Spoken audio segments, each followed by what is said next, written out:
Look at yourself in the mirror. If you just came back from the gym, have defined shoulders, no excess fat on your belly, skin tan to a uniform bronze from the seaside sun, and when you smile, you show 2 rows of white teeth that look like they were copied and pasted, then congratulations. In today's world, this body is quite valuable. It indicates that you have the time to exercise, the money for skincare, and a certain kind of annoying discipline. You probably also enjoy a suspiciously colored yet confidently priced green juice on Sunday mornings. But now, let's turn back time by 2,000 years. You walk into the courtyard of a noble family in ancient Rome with this enviable body that modern people would admire. The lady of the house glances up at you, her gaze sliding from your tanned face to your muscular calves, then resting on your hands that clearly look capable of lifting things. She won't scream, "Oh my, what a great physique!" Instead, it's more likely that the butler would come over, shove a clay pot into your arms, and point toward the backyard. Welcome aboard. No interviews, no social insurance or housing funds. You might think you've time traveled with a stunning face, but to the ancients you represent a work resume. A tan indicates you spend a lot of time outdoors. Firm muscles prove you are fit for labor. Low body fat suggests the household pantry isn't overly generous. As for those white teeth, sure, they look nice, but don't rush to smile. Until your status is clear, an overly bright smile could come off as self-promotion. So today, let's answer a seemingly narcissistic yet rather brutal question. If you were to be placed in ancient times, could your appearance qualify you as a noble? Let's keep the answer here for now. Just looking at facial features, it's almost impossible to determine. What truly affects the outcome is whether your body sends out a signal. I consume many resources, but do not need to create them myself. This statement is a bit harsh, but the class structures of ancient times weren't exactly designed to cater to your feelings. Discussions online about ancient beauty standards often boil down to 2 words, white and fat. As if from the Nile to the Yellow River, and from Athens to Chang'an, people from all over the world have simultaneously joined the same beauty chat group, and no one has left for 2,000 years. Of course, it's not that simple. Ancient isn't a single country or a fixed year. The skin color representation of men and women in ancient Egyptian murals differs. The Greek world had different expectations for the bodies of athletes and warriors. And the ideals praised by Roman noblewomen wouldn't apply unchanged to male soldiers. Comparing the ladies' portraits from various Chinese dynasties reveals differences substantial enough for beauty vloggers to make 10 videos about. Even within the same city, nobles choosing wives, farmers looking for partners, and poets writing about lovers might not use the same standards. However, behind the changes lies a stable clue. It's not called weird beauty standards of the ancients, but rather scarcity. Let's start with skin. In the aesthetics of upper-class women in ancient Rome, pale and clean complexions were highly valued. The reason is not mysterious. If you spend all day in a room with a roof, go out under shade, and have servants run your errands, it's natural for your skin not to show signs of sun exposure. Consequently, fairness became a proof of status affixed to the face, more reliable than mere boasting. A person could claim to have 10 servants at home, but the sun knows whether she was in the fields harvesting wheat yesterday. To make this proof more striking, some Roman women would use lead-based white cosmetics. Ancient authors like Pliny the Elder noted related accounts, and archaeological discoveries confirmed that Romans indeed concocted creams to make the skin appear whiter. Lead, of course, is toxic and long-term use could harm the skin and body. But fashion is sometimes like this. It creates anxiety and then sells you a jar of chronic poisoning. 2,000 years later, this business model sounds remarkably familiar. How white is considered enough? The ideals shaped by literature and imagery often also demanded slightly rosy cheeks, deep and striking eyes, and thick eyebrows. In other words, the aristocratic women did not desire a cadaverous look. They sought a maintained pallor that appeared removed from labor, yet not so ghostly as to seem near death. This distinction is important. Many people summarize ancient aesthetics as the sicker, the prettier, which sounds provocative but is logically lazy. Illness can cause paleness, and malnutrition can too. In times lacking modern medicine, health itself is extremely valuable. No one would consistently equate being on the brink of death with the highest standard. What the upper class needs to showcase is, I can afford not to work, I am well fed, and someone dedicates time to care for my appearance. What is expensive is not weakness itself, but the safe display of lacking the ability to work. Now it is time for your tan skin to take the stage. Today it might come from a beach in Santorini or from a local tanning salon down the street. Ancient strangers had no record of your consumption habits and could only wager based on the information before them. In an agricultural society, long-term obvious signs of sun exposure easily conjured images of outdoor labor. If you were to explain that this tan is from vacationing, the other person might ask, what is vacation? Are you talking about those few days after the flood receded when there was no need to replant the crops? However, skin color signals are also influenced by gender, region, and status. A warrior who trains regularly or a man who participates in outdoor activities would not automatically drop to the bottom of society just for being sun-kissed. The Mediterranean world was never populated by just one skin tone.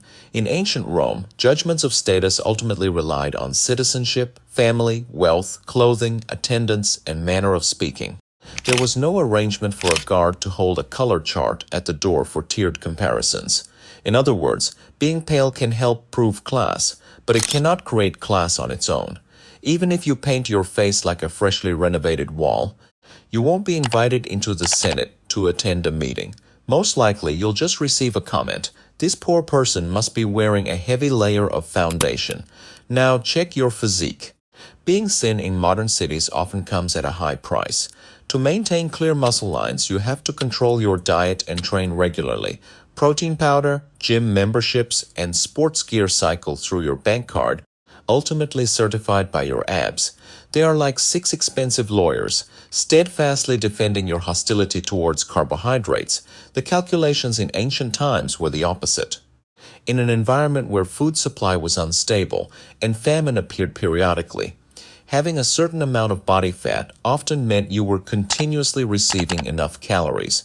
A fuller body shape could therefore be associated with wealth, maturity, and reproductive capability. Certain eras in paintings and literature indeed favored fuller female figures, and wealthy people at banquets would showcase their status through food. However, the phrase, the ancients liked fat, remains a dangerous sentence. It omits to specify to what degree of fatness, which era, and which gender, and it forgets that the ancients did not vote as a unified body.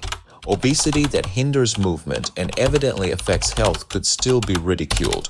Noblemen might also demonstrate strength through horsemanship, hunting, and military training. The ideal male in Roman sculptures did not collectively grow into a group of people sitting on sofas gasping for breath. What truly carries class meaning is the simultaneous presence of ample nutrition and exemption from hard labor on one body. This person is neither emaciated due to hunger nor worn down by daily heavy labor. Softness and fullness, if backed by stable food supply, can become wealth. Mere superficial fatness does not automatically summon a crown. If you are a muscle man sculpted in a modern gym, your situation after time travel will be more complicated than you imagine. Developed muscles can make you resemble a soldier, gladiator, or mover, and they may fit certain male hero images. The difference lies in the details. Noble youths trained in horseback riding, javelin throwing, and combat for the purposes of war, honor, and political prestige, while a slave's muscles are used by others to generate profit. Muscles themselves do not belong to any class. They merely record what your body frequently does. Who holds the rights to use these muscles is the critical issue. Now look down at your hands. Your face can deceive, but your hands lack the talent for performance. Thick calluses, cracked skin, worn nails, and misshaped joints can all reveal the long-term repetitive actions of a person. The marks left by farming tools differ from the wear caused by textile work, and a soldier's weapon-holding hand has its own story. Ancient societies did not have LinkedIn, but your skin would automatically update your professional history, and there's no way to turn off the visible to everyone setting. Why do well-maintained hands appear expensive? Because they suggest that the owner does not have to move stones, mill grains, or often deal with work that leaves scars. Even more luxurious signals are hidden in clothing, exaggerated sleeves, floor-length skirts, intricate headdresses, and shoes that restrict stride are all unsuitable for labor. Today, when people buy clothes, they will ask if they are comfortable. Yet some ancient upper-class garments seem to imply that comfort is not the point, as I have someone beside me who ensures I do not need to be convenient. The elaborate hairstyles of noble women are particularly typical.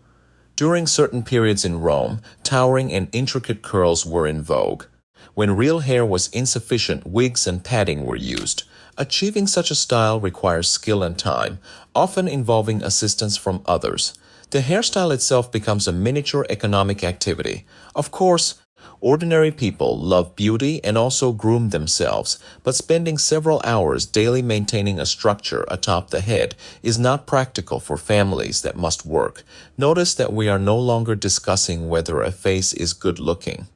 Class judgments gradually extend to speed of movement, standing postures, texture of materials, and even whether you are accustomed to being served. This also implies that when modern people cross over, the first thing that may reveal them is likely not their appearance. You walk too fast, speak too directly, pull out your chair when sitting down, and instinctively say thank you when a servant brings water. Worse yet, you might skillfully pass a plate to the person next to you. The noble host watches you with only one question in mind: why is this guest participating so actively in labor? The so-called noble temperament is not a high-end filter installed by ancestors in your DNA. It is a bodily habit trained over a long period of living. A person who has been served since childhood occupies space differently. When others wait for him, he does not feel sorry. Resources revolving around oneself are a part of everyday experience. You might be able to mimic slow movements, but may not be able to replicate that sense of entitlement. What answers might teeth provide? First, let's break apart a popular historical misconception. Not everyone in ancient times had rotten teeth. Tooth decay is closely related to diet. Grains and starch from agriculture have already increased oral problems significantly, and later, the expansion of refined sugar consumption further changed the situation. There are clear differences in archaeological samples from different regions, eras, and classes, so one cannot explain everything with a blanket statement of there were no toothbrushes in ancient times. In times when sugar was still expensive, the wealthy had easier access to sweets. Therefore, in certain social environments, cavities may even quietly carry signals of wealth. Do not misunderstand. This does not mean that nobles would admire a blackened tooth. It still hurts, and infections remain dangerous. However, the body sometimes sends out a cruel joke. Those who can afford luxurious food may, in fact, be the first to purchase its side effects. If you take your modern white teeth back to ancient times, most people wouldn't find them off-putting. The problem is that excessive uniformity may appear rare, but nobody knows you spent years wearing braces. When you try to explain invisible orthodontics, the other party will only confirm two things. Future people invented transparent restraints, and they are willing to pay to wear them. At this point, you might have noticed a pattern. Physical features do not come with a fixed price. The environment is the true price setter. When sunlight is abundant and outdoor labor is common, paleness is rare. In eras of unstable food supply, fullness is harder to maintain. Without large amounts of cheap sugar, sweets are a privilege for the few.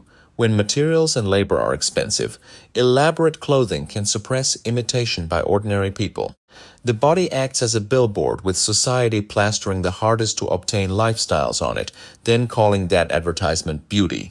So beauty does have a genetic component, facial symmetry, skin condition, and age also affect attractiveness. But what an era amplifies or conceals often stands behind resource allocation. Genes provide the raw materials, while class handles the lighting, sets, clothing, and promotion. Ultimately, those who appear on the canvas also conveniently tell future generations that this is the beauty everyone recognized at the time. Is it really everyone? Walking into a museum, the statues, portraits, tombs, and jewels you see are mostly related to those who could afford to leave something behind. Stone is not cheap, and painters don't live on air. Few ordinary farmers today would have their opinions on who is handsome or what kind of partner dock workers prefer engraved in marble to last 2,000 years. We have ample insight into how elites view themselves. But we hear little about how commoners perceive each other. This is the most easily overlooked survivor bias in ancient aesthetics. Nobles had portraits and poets. Court standards were recorded, ultimately masquerading as the consensus of the entire era. The aesthetic of the lower classes is not necessarily the opposite of the upper classes. The imitation of elites has always existed, but actual life introduces another set of calculations. If a family needs to farm, fetch water, and care for children together, health, strength, and endurance hold real value.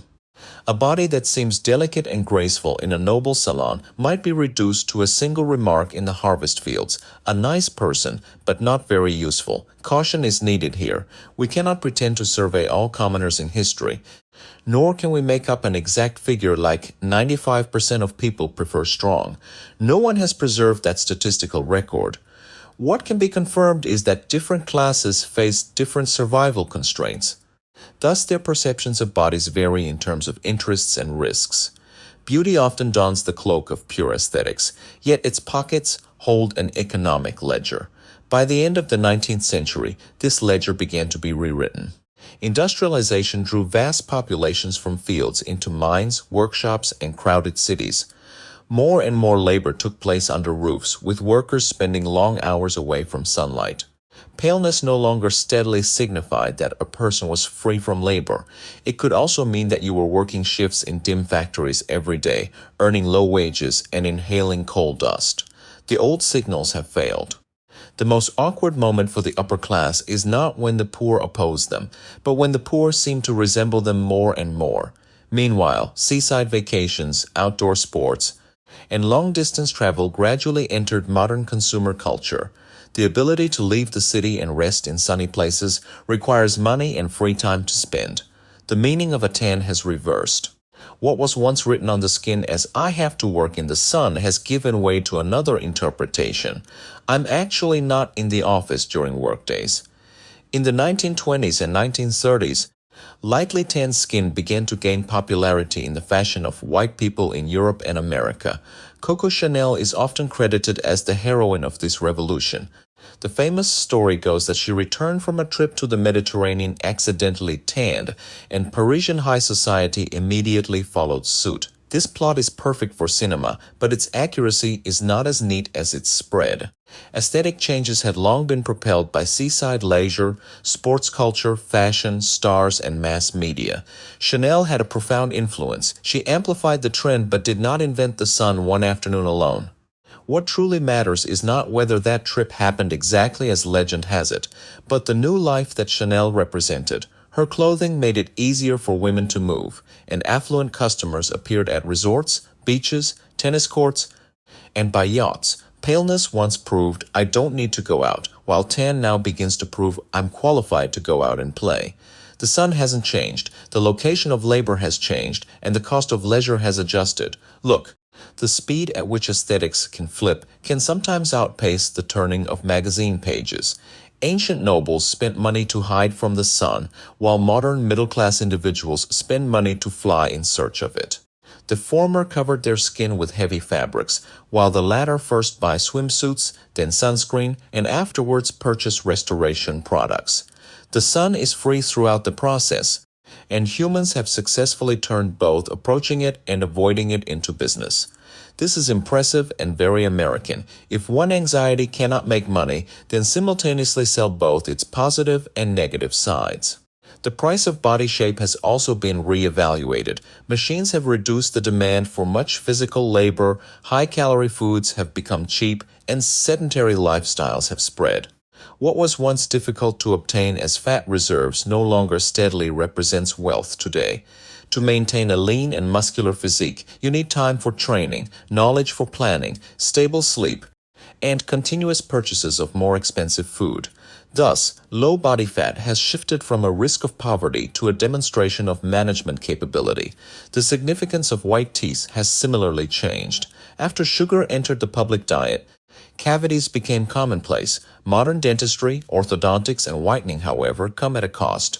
Luxuries of the past created bad teeth, while today's luxury services are responsible for making bad teeth look as if they have never made a mistake. Civilization has gone in circles, but the bill is still there. Now we can officially answer the title.